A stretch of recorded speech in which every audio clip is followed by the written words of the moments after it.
Nobody's ready but me.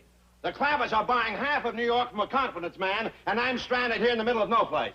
Please calm down. Calm down? You heard what Shorty said. That con man has already sold him Central Park. And we've got to get there before they buy the rest of Manhattan. Chief, really? Go and find Shorty and get that wagon here. $85 million hanging in a balance, and I'm the only one ready to go. Except for one thing. What's that? Your trousers.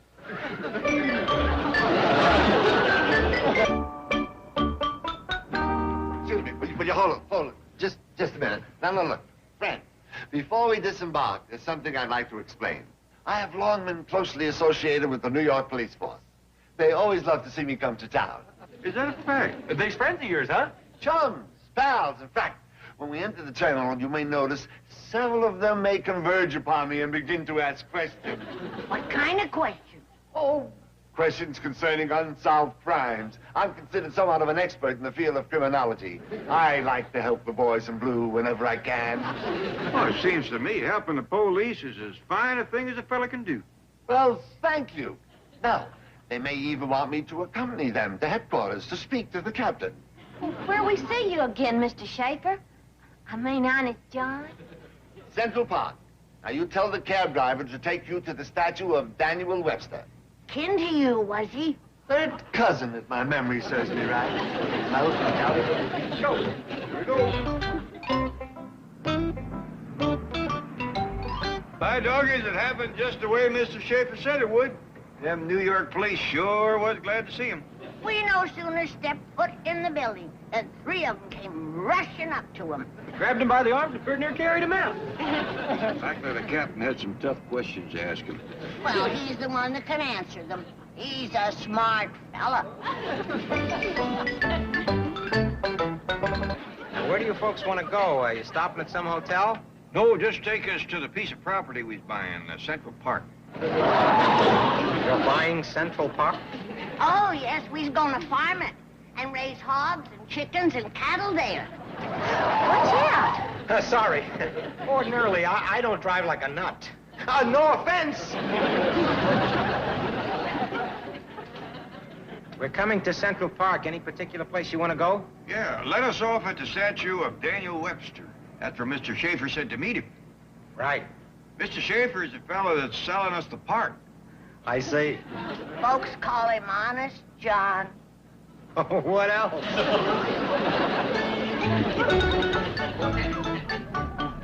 Here you are, folks. Thanks for the dandy ride. Yeah, it's, 8:40. Still broad daylight. No, I mean you owe me $8.40. Oh. You want to stay around and meet Mr. Schaefer? No, thanks. I've had it for today. He's likely to take us around New York and show us the sights. Yeah, have them take you by Bellevue. They'll love you there. Here you are. Keep the change. Oh, thanks. Well, let's look around and see what we're buying. Thanks again, Mr. Driver. Yeah, sure enjoyed it. Come visit us. I can't wait. Yonder's the statue of Daniel Webster. He must be a pretty famous fella, Jethro. Oh, heck yeah. There's a whole book wrote about him. It's called a dictionary. That sixth grade education sure pays off.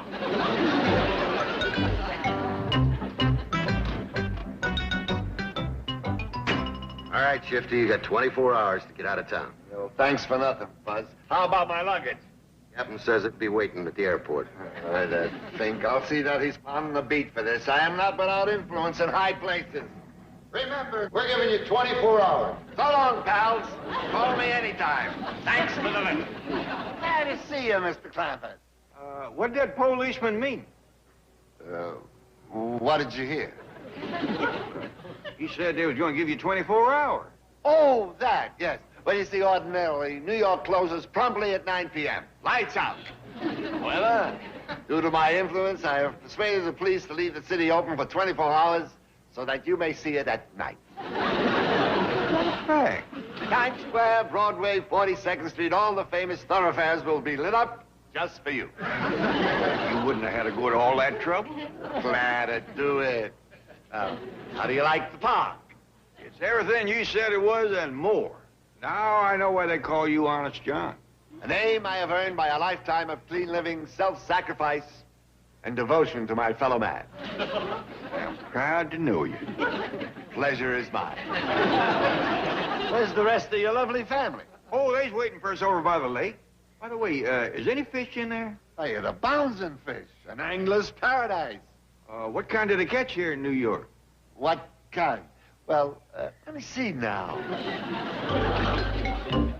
This shore would make a dandy spot for the cabin. Hey, look, Granny. There's some folks out there rowing on our lake. Oh, it ain't ours yet, Jethro. It still belongs to Mr. Schaefer. You reckon he just allows anybody to use it? Looks that way. He sure is a nice fella. Salt of the earth. Well, how do you like the lake, lovely lady? Oh, I likes it fine. We can build us a cabin right here on the bank. Hey, and fish right out of the window. Speaking of fish, they got kinds here in New York we ain't ever caught. Honest John here was telling me about it. Well, what kind is that? Well, they got something called gefilte fish. And one called lox. Hot dog. I can't wait to hook into one of them gefiltes. You'll adore it here, friends. Peaceful atmosphere, lovely people, kind, neighborly. Mother, Mother! Help! Come back here! Mothers! Them rascals took that lady's pocketbook. Let's get him, Jethro. No, friends. That's just a little game they play here called mugging. It's like, keep away. He wasn't for sure robbing her. In Central Park? Unheard of. Because of you, I paid $50,000 for the Bank of Buck Tussle. Think positive. Perhaps you'll get your money back. Oh, look, here's a young lady with some champagne for us. Yes, I'll have one of those. Thank you. Here's to you, Miss Hathaway. May you live another 100 years. Well, that's a lovely toast. What prompted the sudden change of mood? I'm taking your advice. I'm thinking positive. I figured out a way to get my $50,000 back. Wonderful. It's coming out of your salary at $10 a week. And to pay me back, you'll have to live another 100 years. I think you're the greediest, most avaricious man I have ever known. I'll drink to that.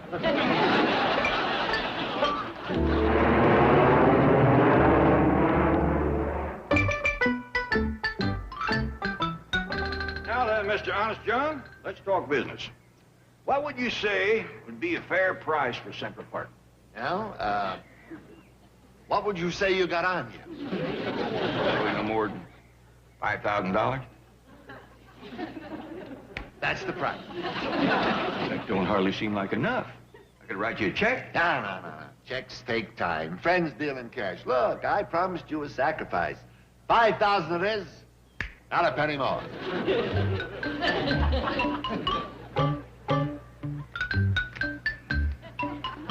Well, doggy, there's some big ones in there. 1, 2, 3, 4, 5. And I still got me some walking around money. Well, what do you say we get up and walk around with it?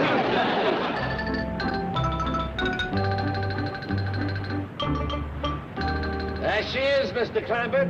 Miss Liberty. Is she beautiful? She is for a fact. Wouldn't that look magnificent in your park? Sure enough would. I'm going to let you have it for the paltry sum of $2,000. Well, that's a fair enough price, but it's sure going to be a job lugging that rascal all the way to Central Park. Clampett Park. Paid for it, it should bear your name. Yeah, well, like I said, moving that big statue is going to take some tall doing. Looks awful pretty right there where it is. I think I sense a humanitarian gesture in your attitude. You're thinking of leaving it there where everyone can enjoy it, right? Yes, sir, I was thinking just that. Beautiful. You're a beautiful man. Tell you what I'm going to do. You see the island it stands on? Yes, sir. I'm throwing that in free. I say match generosity with generosity. Well, thank you. You know, I can't wait to bring the rest of the family out to see you. How would you like to bring them out on your own boat? You got one for sale? The one you're riding on. The Staten Island Ferry. You own this boat? Picked it up last month from my friend, Alexander Stanton. I'm willing to let you have it for exactly what it cost me. It's a pleasure to do business with you, Honest John. Pleasure is mine. Have you ever thought of owning your own bridge? No, sir. I have a bridge that I picked up at an auction last week from the estate of Oscar Brooklyn.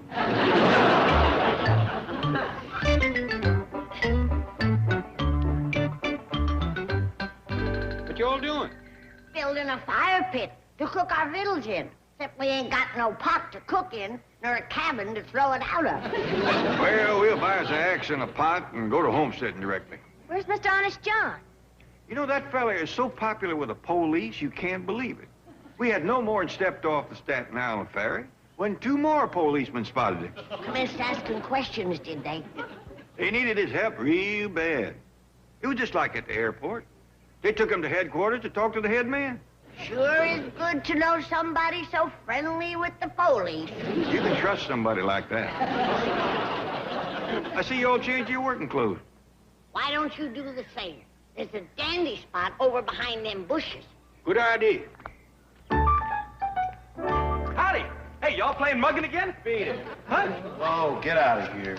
Gee whiz, fellas. I was hoping you all would learn me how to be a mugger. Look, creep, this is our territory. Now take off or you get this. Oh, that's more like it. Let's play. You come on and get up, and I'll take it away from you. Okay, clown. You're asking for it. Oh, no. That's all right. I'll take it fair and square. Come on, kid, we'll show you how to play. Oh, thanks a lot. Sure do appreciate it. Wow, that's smarts. Wait till I give you this. Hey, that's smarts, too. Yo, I'll play rough. But if that's the way the game is played, let's go. Yo!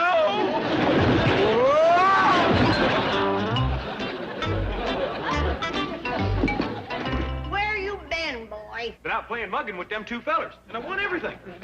This dandy iron pipe, this shiny new chain, this leather-covered fishing sinker, a set of rings, and this fancy frog sticker.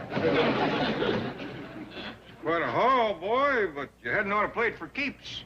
Oh, that's the way you play mugging. Except I didn't mean to bend their pipe and I took it away from them. You take all this stuff back to them and tell them you're sorry. I ain't gonna do it. They's bad sports, and they call me some names I didn't like. All right, I'll do it.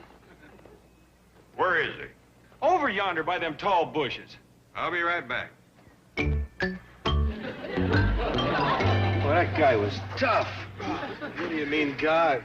Somebody shaved a gorilla and taught it to speak. Oh, howdy, fellas. I'm sorry my nephew took all your playthings away from you. I'm afraid he bent your pipe pretty bad. I'd be glad to pay for it.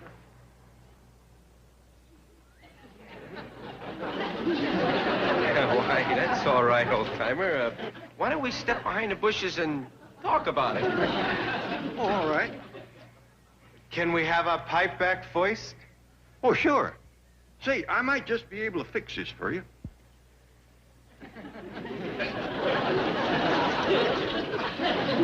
Yeah, that don't look half bad. They shaved another one. What'd you say? Nothing. Well, I'll still be glad to talk to you about buying you a new one. You want to step back in the bushes? Not me. No, thanks. Hey, boys, you forgot your pipe.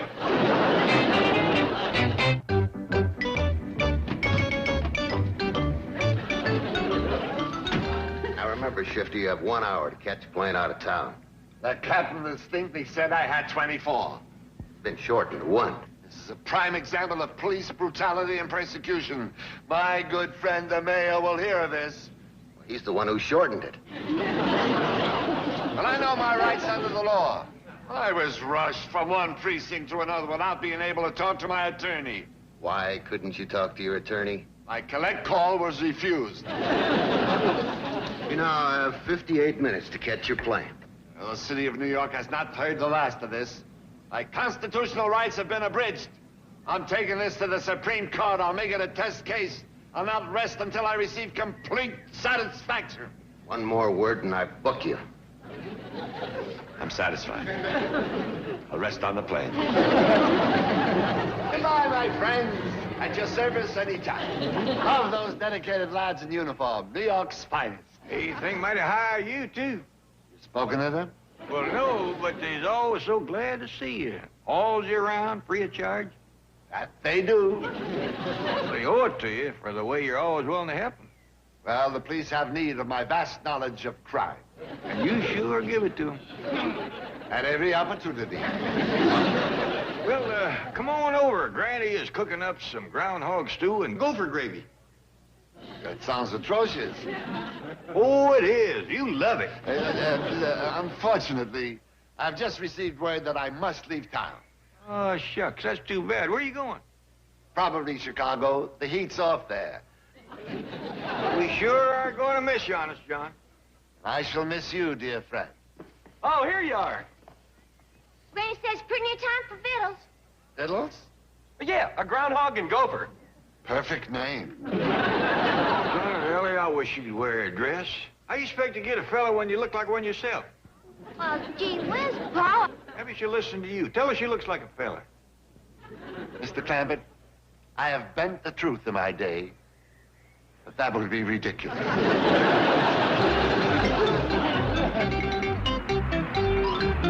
What a wild goose chase this is going to be. We've got to find 4 people in a city of 8 million.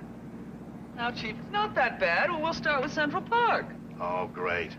Did you hear that, driver? 1,000 acres of park, 10,000 people, and she thinks 4 hillbillies will be easy to find. She's right. What? I'll take you right to them. And if you're their doctor, believe me, they need you.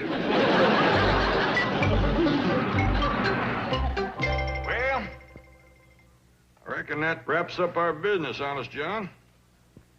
How much I owe you for now? Let me see. Paid for Central Park, Statue of Liberty, Staten Island Ferry, Brooklyn Bridge. That means you still owe me for the Empire State Building and the Algonquin Hotel. Oh, how come you bought that Algonquin Hotel? Well, Ellie, honey, I like the notion of a hotel for Indians. After the way we treated them, they deserve a nice place to stay. Beautiful thought. Well, how much does it come to? How much you got left? Yeah, 4,000. Well, actually, the 2 buildings come to $4,100, but they're yours for an even 4,000. Well, nice knowing you people. Been our pleasure, Honest John. I'm sure the young'uns here has learned something from you. What's that? The joy of sharing what you own with other folks. Now, you take this beautiful park. You didn't build a fence around it like some selfish fellas might have done. You just let everybody enjoy it. That's the truth. Kids on bicycles, people on horseback, folks out rowing on the lake. And lots of critters, too. I wish you young'uns could have seen that boat of his at Staten Island Ferry. There was hundreds of people riding on it. Same way with his statue. Swarming all over it, having a good time. And the way he helps the police. What we's trying to say, Honest John, is that you're just about the nicest fella we ever met. Well, I gotta get going. Well, so long. Oh, wait, here comes Granny. She'll want to tell you goodbye. Goodbye. Is Honest John leaving? Yeah, Granny. He's got to go to Chicago. Oh, I'm sorry. It's been so nice knowing you. Take care of yourself, young fella. Yeah, I will. Swell. Well, so long. God bless you, son.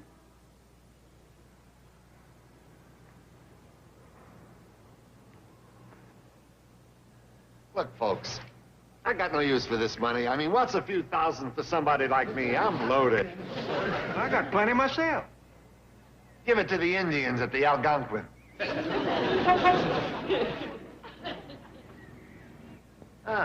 There's my transportation. Well, so long, folks. Glad to see you. To the airport, boys, and no siren, please. Gives me a headache.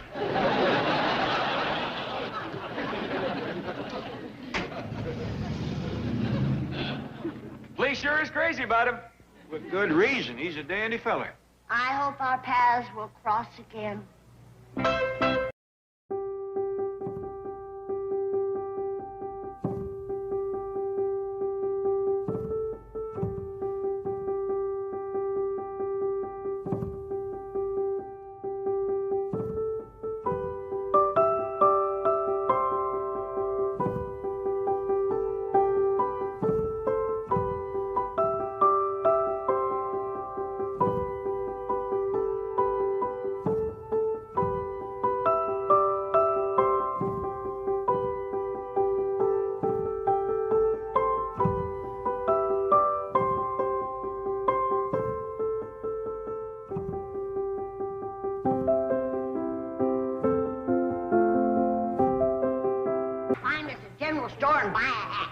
We'll need a couple of axes if we're gonna build a cabin in Central Park. Your eyes peeled for a blacksmith shop, too. What you need with the blacksmith, Granny? Well, we got a dandy place to pitch horseshoes over in our park. That's the truth. Reckon we'll find a blacksmith, Jed. In a town this size? Sure.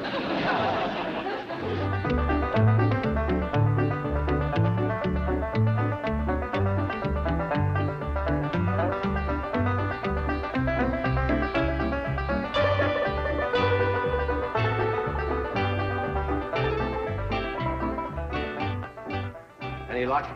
Sorry, Chief. I've covered that entire half of Central Park. Not a sign of the Clampetts. I cover the other half. Same luck. Should we give up? Never. As tired as we are, every square foot of Manhattan must be covered with a fine-tooth comb. Chief, your dogged determination inspires me. Good. Now, call me if you find him. I'll be resting at the hotel. Wait a minute. You expect me to conduct this enormous manhunt alone? No, hire a detective agency. Whatever help you can afford. I am down to my last few cents. You haven't even given me last week's salary. I'm sorry, I just can't afford it. Well, at least let me have a little mad money. I can't spare it. You don't really expect me... What do you want? Have you run into any muggers in the park? No? You have now. Hand over the purse, lady. Well, you can see for yourself. I have no money. Oh, don't believe her. Look, last week's salary, this week's salary, next week's salary, and here's a $10 bonus. Nice haul. Nice haul. Now you. Oh, I'm sorry, fellas. All I've got is this watch. Let's blow. Oh, Chief, thanks a lot. I asked for some mad money. That was certainly it. I'm furious.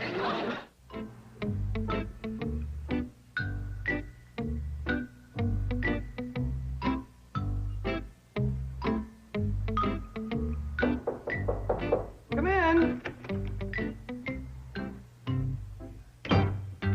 What are you looking at? Central Park. From this vantage point with these powerful binoculars, I can see every tree, rock, and bush. Well, at last you've come up with an intelligent idea. Now, if you can locate... Chief! I think I see them. Where? Just to the right of the lake. Yes, it's them. They haven't left New York. Oh, you're wonderful. There's a bonus in this for you. I just cashed a check. Oh, this is so thrilling. There they are. They haven't left. Oh, here's your reward. $100. Can you see all of them? Let me count. 1, 2, 3, 4. Here's another 100. 5, 6, 7. 7? 7 precious little white-breasted nuthatches. Nuthatches? Well, Granny, we didn't find your blacksmith shop, but we sure found one humdinger of a general store. Biggest I ever did see. What was the name of them fellas that run it, Jethro? Well, let's see. There was 3 of them. Aber, somebody, and Fitch. Handy big skillet, Granny. Sure is. Now you run and get some firewood while I test out my new fishing pole in that lake yonder. Yes, ma'am. Jethro, roll up your sleeves because you and me has got some trees to cut down so we can commence building our cabin. Yes, sir. And work up appetite, because I'm going to bring back a mess of perch. Oh, Granny, see, can you catch some of them New York fish that Honest John was telling about? Them what he called, gefilte fish? Stays in that lake. I'll get 'em.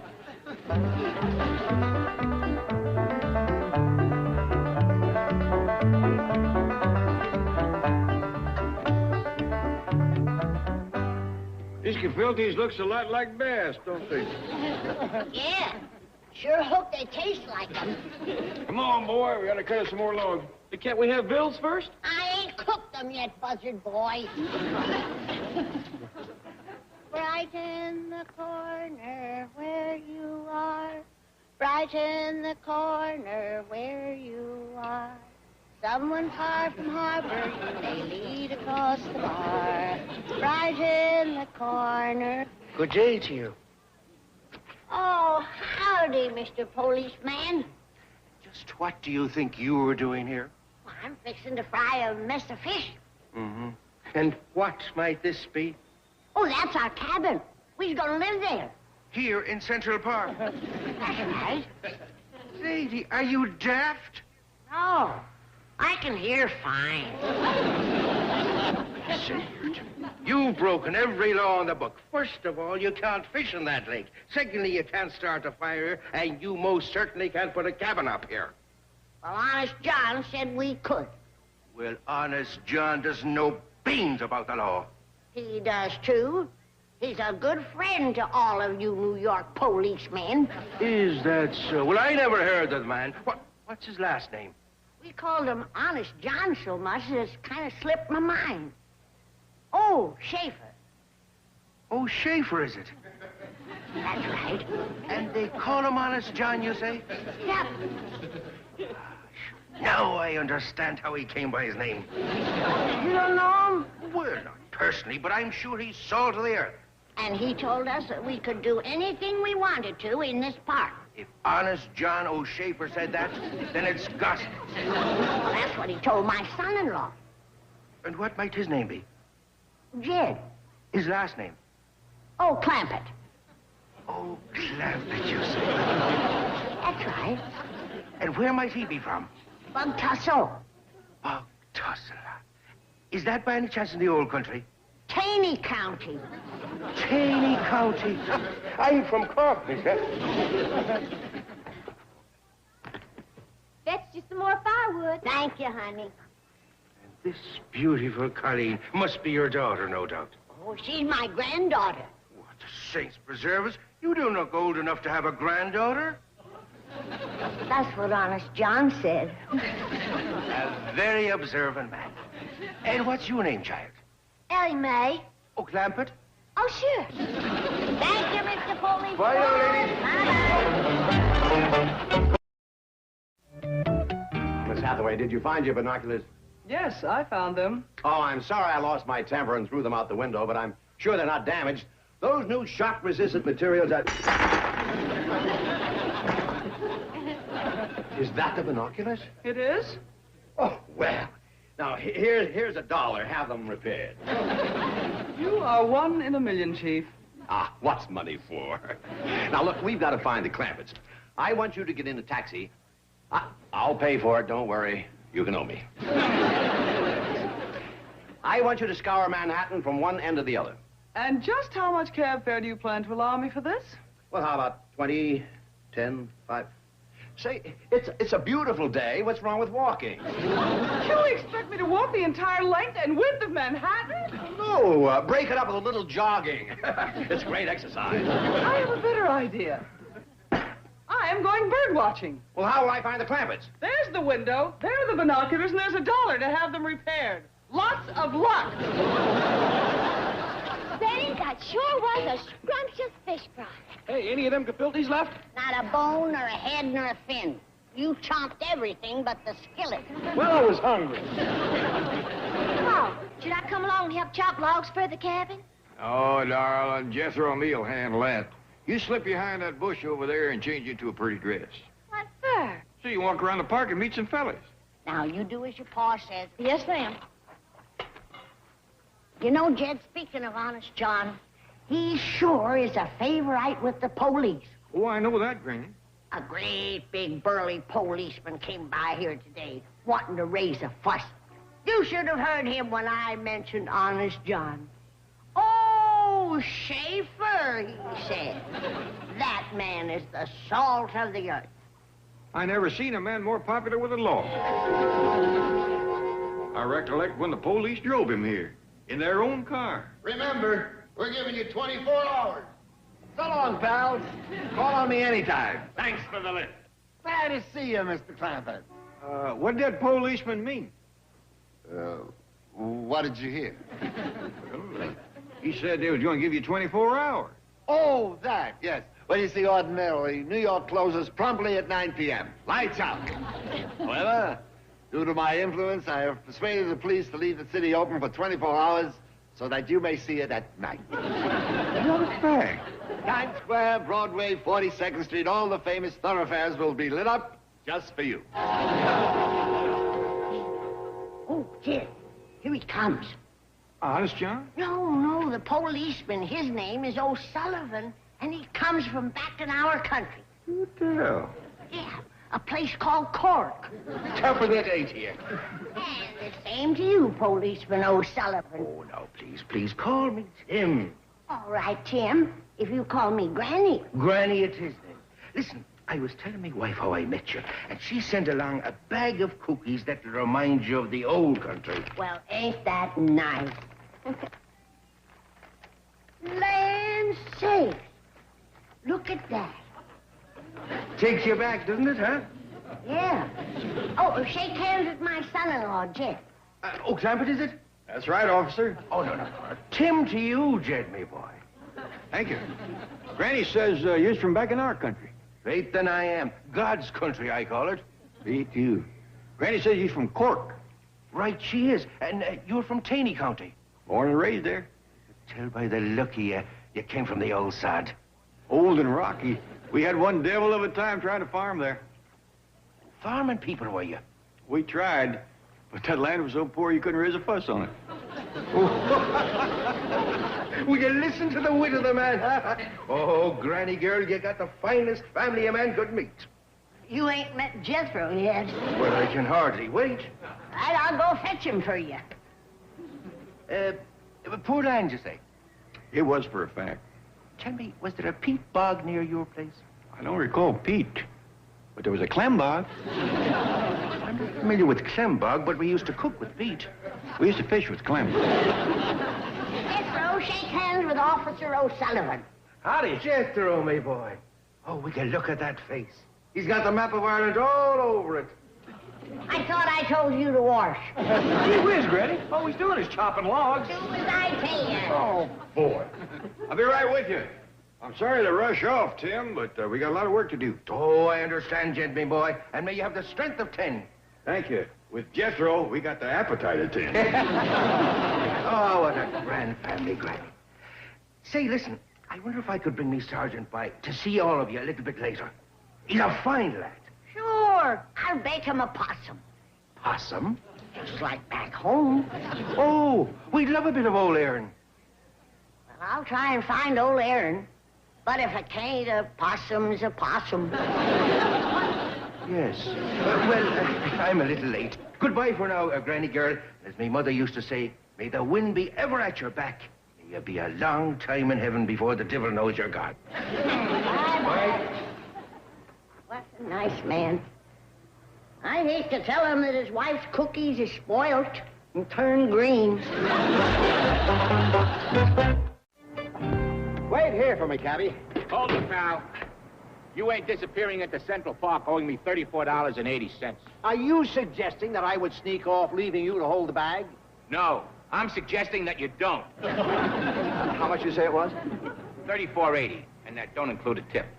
Who said I had to give you a tip? I do. See here, my good man. New York cab drivers have a reputation of being rather surly. Now, you have the opportunity of changing that image. I'm gonna change your image.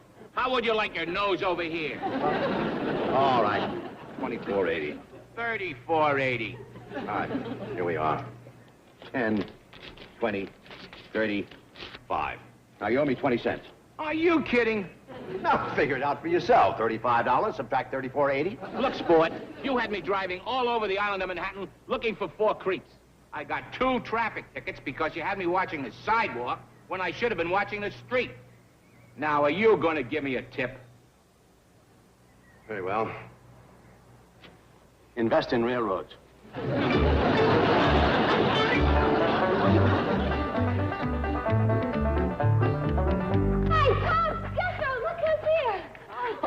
Well, Miss Jane. Howdy, Miss Jane. Greetings, Mr. Clampett. Jethro. Marvelous to see you again. Same to you. Is Mr. Drydale with you? Well, yes, but right now he's out searching for you in a taxi. Heck, it hadn't ought to take long to search a taxi. No, I meant... You're right, Jethro. But where's Granny? She's out looking for possums. Aaron, old Aaron, are you in there? Hey, lady. Oh, hello, boys. Have you seen any possums? No, but I think we spotted a pigeon. What do you got in the purse? My valuables. I'll give you a nickel apiece if you help me catch a brace of possums. Give us your money. Not until you catch me a possum. Shut up and give us your money. Now, that ain't polite. Your friend could learn some manners. Give us the voice or we'll throw you in the lake. You could learn some manners, too. That's enough chatter. Let's go. Put me down, you hear me? You're making me mad! Yo!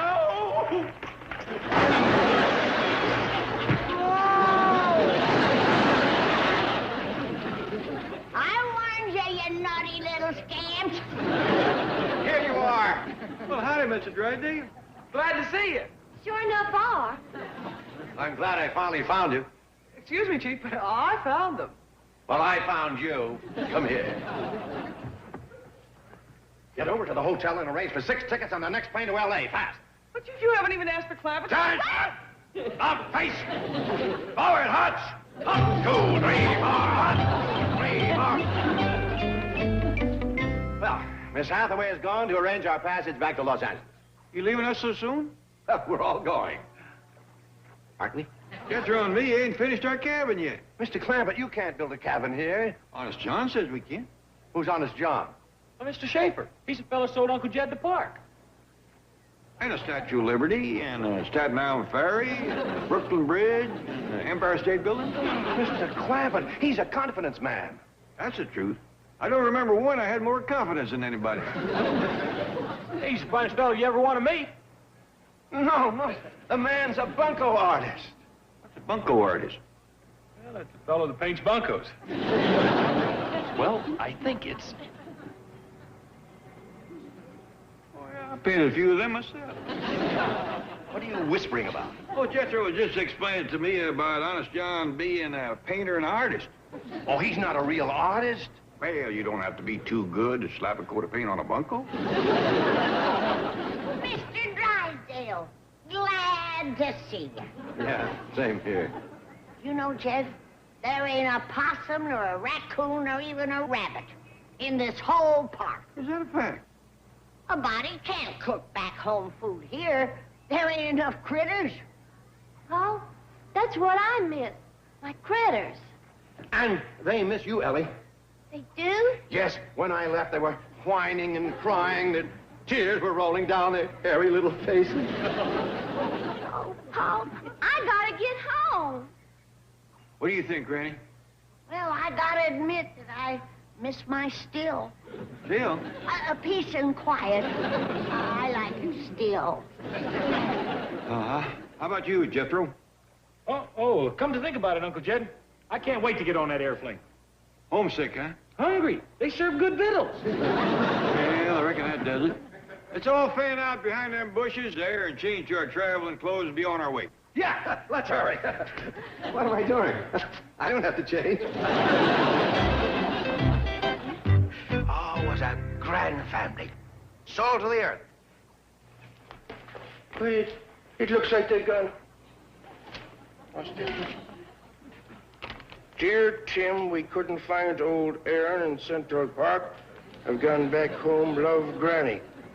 Oh, Sergeant, I'm sorry. I guess they got a little homesick and they went back to Ireland. Well, it is myself that's sorry. I didn't have the pleasure of meeting the likes of the O'Clampetts.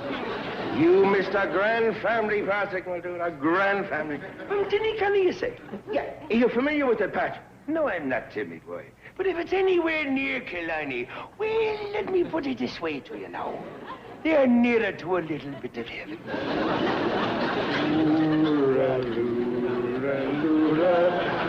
Tooraloo-la-loo-la-lay. Tooraloo-la-loo-la. Hush now, don't complain.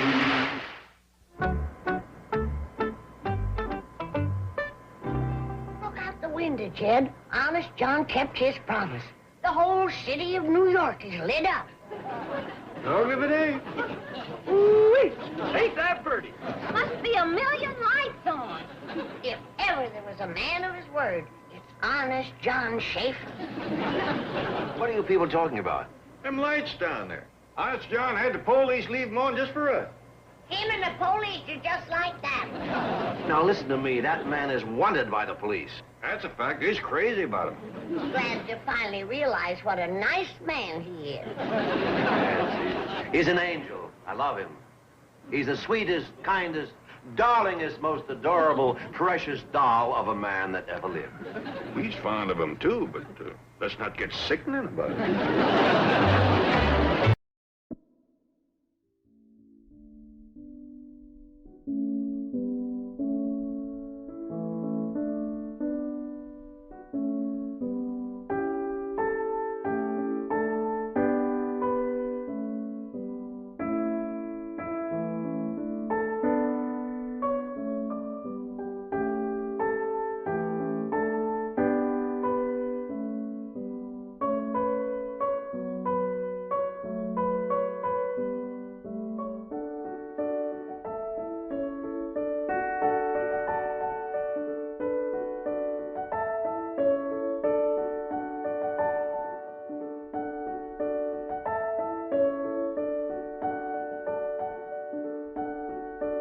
Not that I need glasses.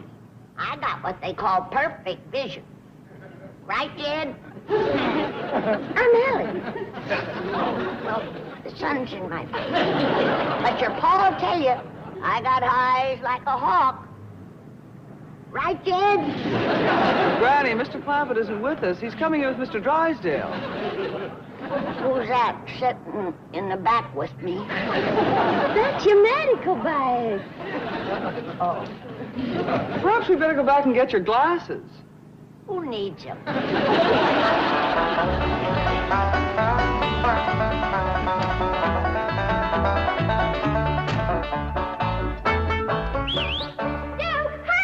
Bessie! Oh, here comes Fairchild. Look, he's got a family. Quick, Granny, let's get inside before she summons a family of buffalo. Almost fell, didn't you?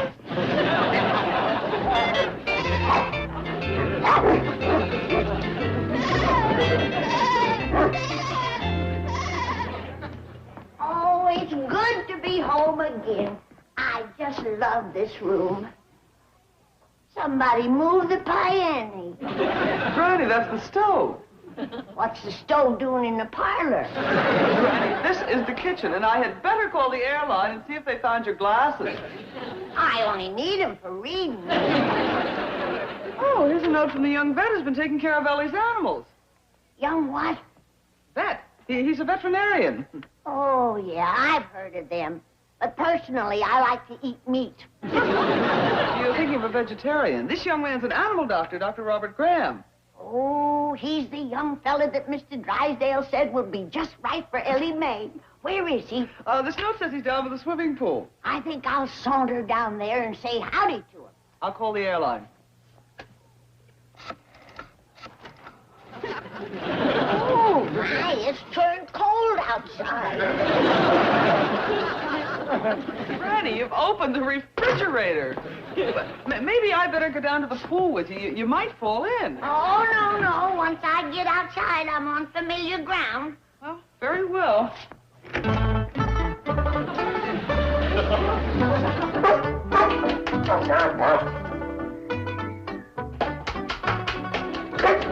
All right, go ahead. It's all for now. I'll be back after I've fed my other patients. Hold on, Granny. Don't be too anxious. It might scare the doctor away. Just make it look like it's an accidental meeting. Oh, can she bake a cherry pie? Billy boy, Billy boy. She bake a cherry pie, Charming Billy. She can bake a cherry pie quick as a cat, can wink his eye, but she's a young thing and cannot leave her mother. Thank you. Is that you, Dr. Graham? Oh, I see you're a music lover. Where are you? Oh, you're in the pool. Well, swim over here so I can get a good look at you. I mean, say howdy.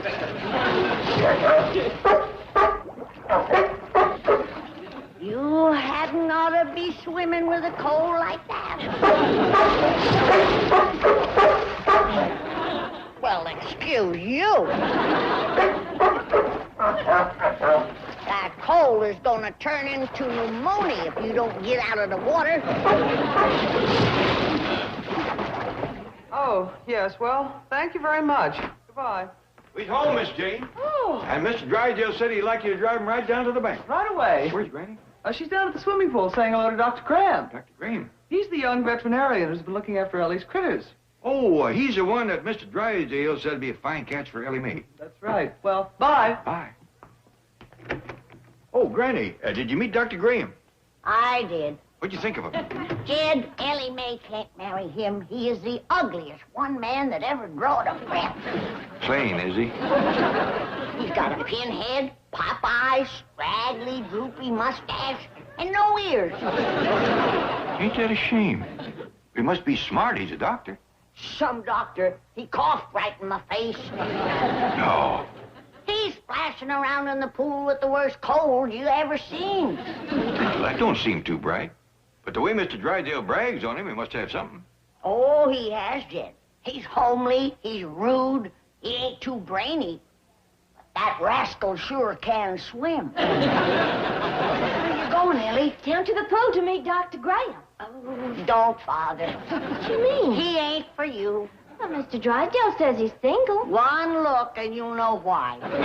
Granny, I think Ellie ought to meet the doctor and thank him for taking care of her critters. Well, all right, darling, but don't get too close to him. He'll cough all over you. I'll be careful. Fetch him in, Ellie. Don't you dare. It's bad enough him spreading germs in the pool. I don't want him in my kitchen. Listen, Granny. Granny, you're being a mite rough on the young fella. Jed, it ain't just the germs. He's got a breath like a bait bucket. Granny. If I didn't know better, I'd swear he had been eating raw fish. I think you're exaggerating. Howdy there. Hello, you must be Ellie Mae. Yes, sir. Are you Dr. Graham? That's right. Pleased to meet you. Same here. I was just going to get some raw fish out of the refrigerator to feed your seal. Oh, but Granny don't... You wait right here, and I'll fetch him for you. I grant you that Ellie is hard up for a man. But I don't hardly think that doctor... What you doing, Ellie? Fetching some raw fish for Dr. Graham. Exaggerating, was I? You met the doctor, did you, Ellie? Yes, sir, Pa. What do you think of him? He's cute. You? That girl ain't hard up. She's desperate. Got the suitcases all toted upstairs. How about some victuals, Granny? Fend for yourself, boy. I'm too upset to think about cooking. Well, now, Granny, like a fella says, difference of opinion is what makes horse racing. Your idea of cute and Ellie's idea of cute is two different things. But, Jed, looks aside, a man that eats raw fish, that just ain't human. Thanks for the snack, Granny. What'd you eat? Fish? It was a mite underdone, but awful tasty. Well,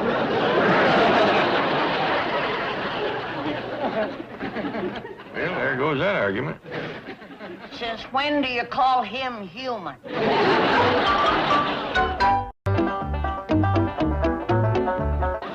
Well, the airline found Granny's glasses. Shall I take them to her?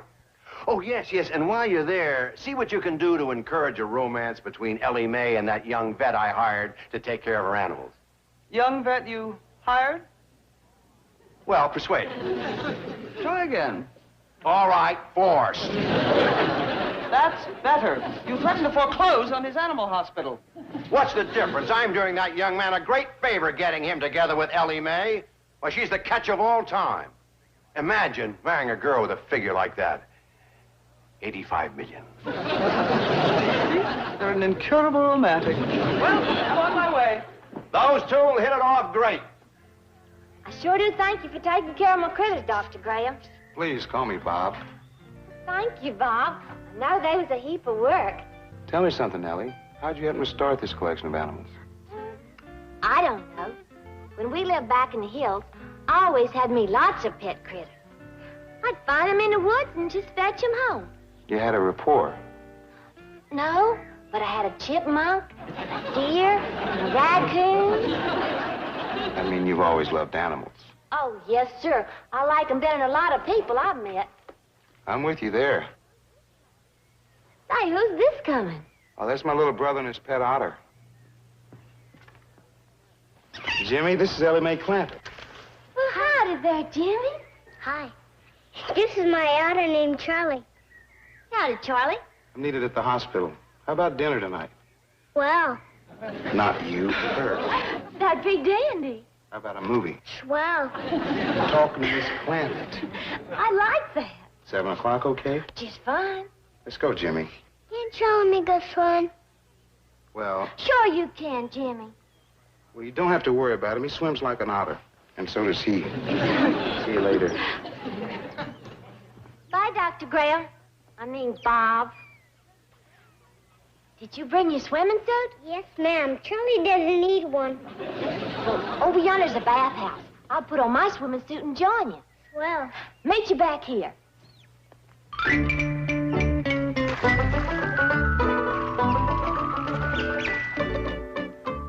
Where you going, Granny?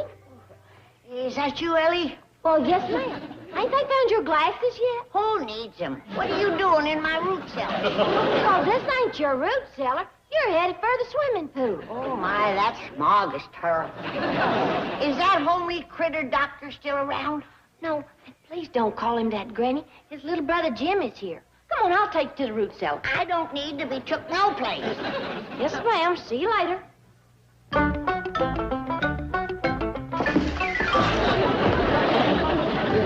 Get a look at that doctor's little brother. Jimmy, are you here?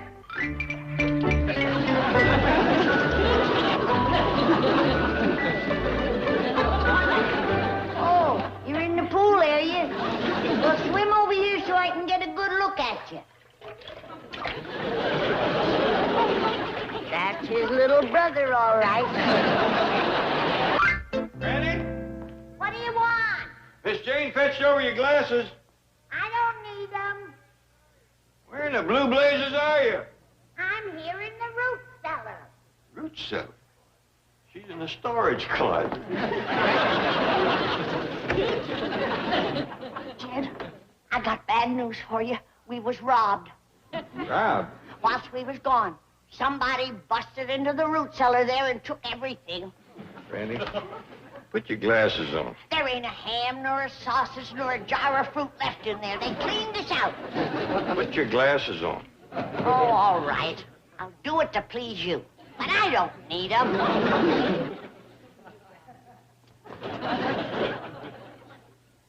We's in the kitchen. Well, how about that?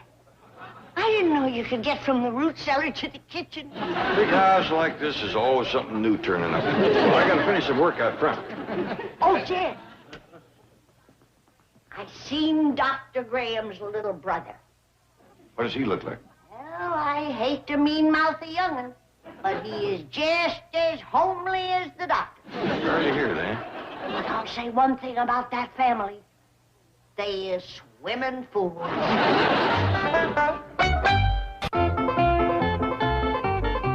Oh, Ellie, you had a nice swim, did you? Yes, ma'am. That cold water clears your head, don't it? Sure does, Granny.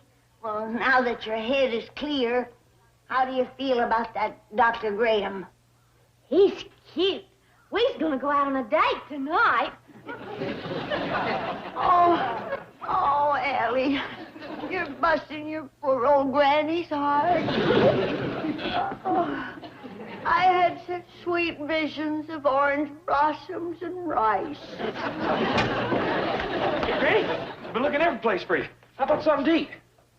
No, thanks. I ain't hungry. It's me that's hungry. Back here's I'm starving to death. Hey, Granny, come on out in the kitchen and fix me some victuals. I got too big a problem. What can be a bigger problem than me starving to death? Please, Granny. Jethro, have you ever had a busted heart and tromped on visions of orange blossoms and rice? No, but cook it. I'll eat it. Granny? Jethro, you don't understand. Your cousin Ellie has taken leave of her senses. She has fell for the ugliest goomer that ever lived. She's going out with him in public. She's going to shame her family and ruin her life. Let that soak in for a minute.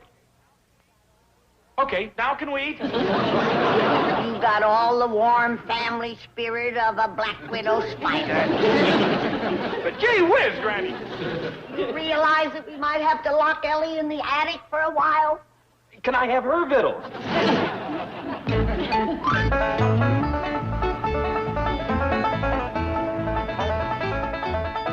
You'll enjoy meeting the rest of the Clampett family. They're quite original and unique.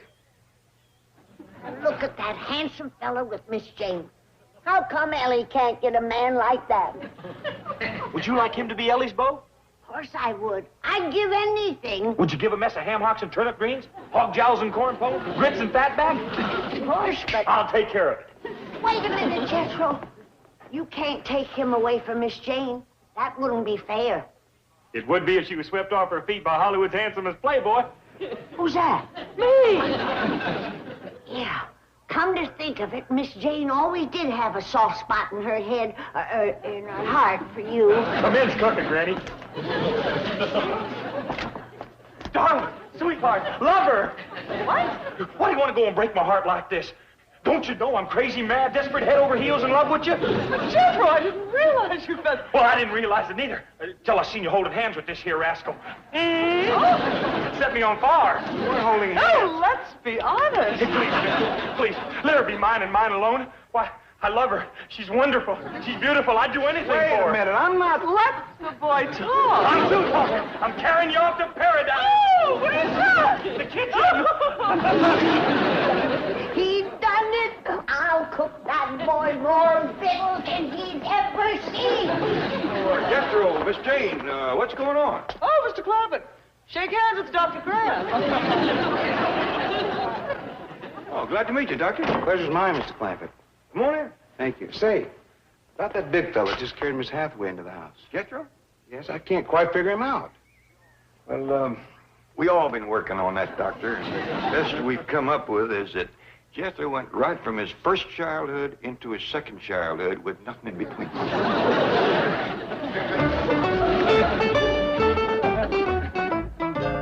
Guess what? I have a date with Jethro tonight. Dinner, a show, dancing, the works. Well, dandy. Ellie and I are going out tonight. Would you like to make it a double date? Wonderful. We're going to dinner at 7. How's that? Perfect. With Jethro along, I'd plan to eat earlier.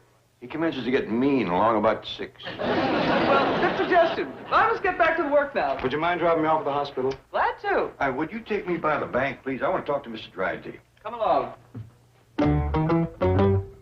I just come over to pay you for hiring that young animal doctor to look after Ellie's critters. Oh, no.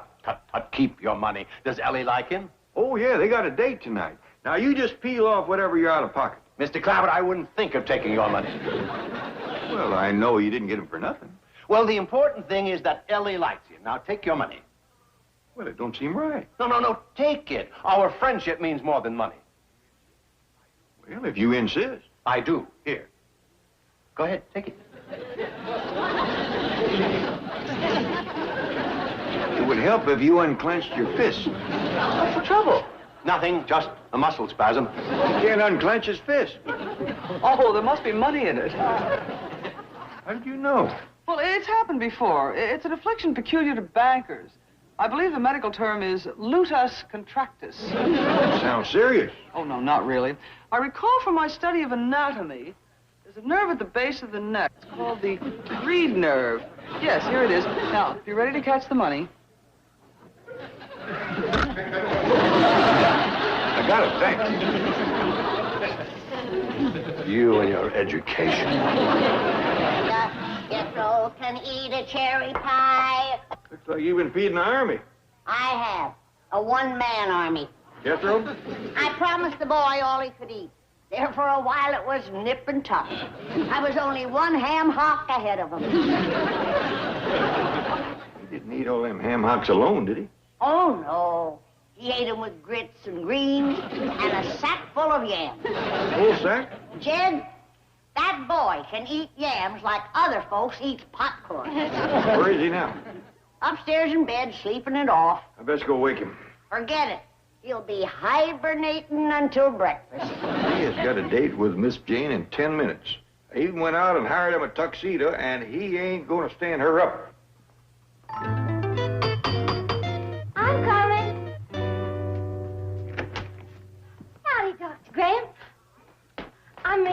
Bob. Ellie Mae, you're a vision of loveliness. So are you. Oh, wait, Miss Jane. Ain't you gussied up? Oh, it's nothing. Just cost me 2 weeks' salary. Where's my date? He's coming, Miss Jane.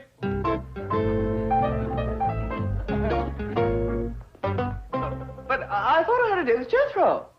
Never send a boy to do a man's job. Oh, Mr. Clampetts. You're just too much woman for that young'un. Besides, he's got 2 left feet, and I know you like to dance. I love to.